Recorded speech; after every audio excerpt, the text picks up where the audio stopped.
I'm going to show you some of the features of our Practice Tree Plus here.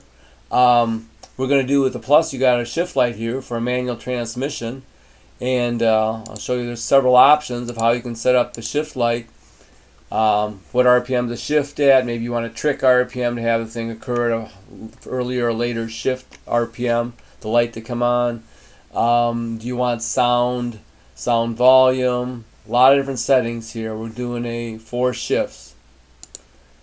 And in this demo, I'm just using the A key on the keyboard to do the launch and the shifts. You could do foot switches or hand switches. We have those options also. So I'm going to, like it says, press F1 to start. And you're going to see we're racing against a simulated pro driver here by the computer on the other side. And I'm going to use my A key, and you're going to see the pre-stage and the stage light comes on. And you hear the sound, simulated engine sound, engine RPM.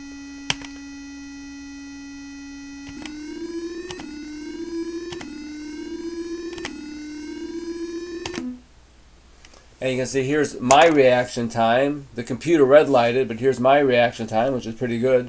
I'm not a good driver. I'm just got lucky. And here it gives you a little analysis of when the schedule, based on those settings before, when the shift should have occurred, and when you actually did shift, and if you were late by that much, how much overshoot in RPM there was, and how much your ET is increasing, which is bad, based on you missing the shift. And you can see here we have a perfect ET would have been 10 seconds, and we ran a 10.02, or 200ths of a second increase because we weren't perfect on the shifts. I'm going to show you real quick here some of the other options in the program. Many options up here you can see. But one thing that we do that I don't think anybody else does is one big influence on reaction time of the vehicle, which is going to have a big determination on how you have to time the lights, is rollout. And you can see right now we are calculating a rollout time. Rollout time is the time between the stage and the pre-stage lights for you to uncover these lights to start the timer. And you can see here, based on tire diameter and stagger would be how much difference there is between the left and right tires, which increases your footprint here and can change things.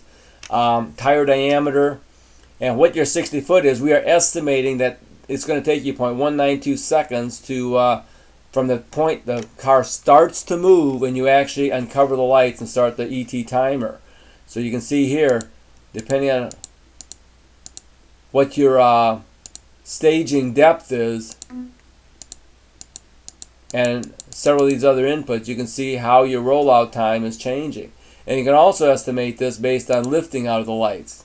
The little arrow says I am jumping out of the lights with a wheel stand rather than rolling through the lights. So you can see there's a lot of options in here. You can either press or release the keyboard. So anyway, the point being, there's a lot of options for you to customize and really play around with reaction time, vehicle reaction time, and really can hone your timing skills and your driving skills with the Practice Tree and the Practice Tree Plus.